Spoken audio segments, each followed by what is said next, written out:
দেখো এখানে মসুরির ডাল আর একটু মুগ ডাল ভিজাইয়া আমি দই বড়া বানাবো।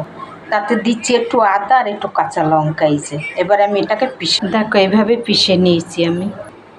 দেখো এই যে একটু নুন দিয়ে দিলাম, একটুখানি ধনের গুঁড়ো দিলাম স্বাদ আসবে, একটুখানি হলুদও দিয়ে দিলাম, তারপরে এই দেখো ধনে পাতা দিলাম। এটাকে ভালো করে এবার আমি ফেটিয়ে নেব। দেখো একটুখানি হিংও দিলাম, তোমরা এরকম বানাই খেয়ে দেখবে জিনিস ভালো। দেখো জিনিসটাকে ফেটিয়ে এরকম নিয়েছি, একটুখানি জিরা দিয়ে দিলাম, গোটা জিরা, স্বাদ হবে খেতে। দেখো এইদিকে তেল বি গরম হয়ে গেছে, আমি একে একে করে এবারে ভাজবো সবগুলি। এই দেখো,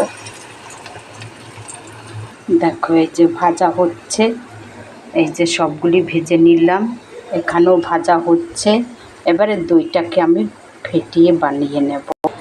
দেখো কি সুন্দর হয়েছে, তোমরা এরকম বানাইয়ে দইতে দিয়ে খেয়ে দেখবে, খুব ভালো হয় খেতে, স্বাদ হয়। এই দেখো, দেখো দইটাকে একটু নুন দিয়ে ফেটিয়ে নিচ্ছি। এই দেখো, দেখো একটু ভাজা মশলার গুঁড়াও দিয়েছি। দেখো তোমরা এরকম বানাই খেয়ে দেখবে। তোমরা আমাকে লাইক দিচ্ছ না, আমার বলার ভঙ্গি ভালো না, এই কারণে। যাদের বলার ভঙ্গি ভালো তাদের লাইক দিচ্ছ, দেখছো। দেখো বড়াগুলি এই একটা একটা করে দিয়ে দাও। দেখো উপর থেকে একটু ধনেপাতা দিয়েছি। তোমাদের ভালো লাগলে আমার একটা লাইক দিও।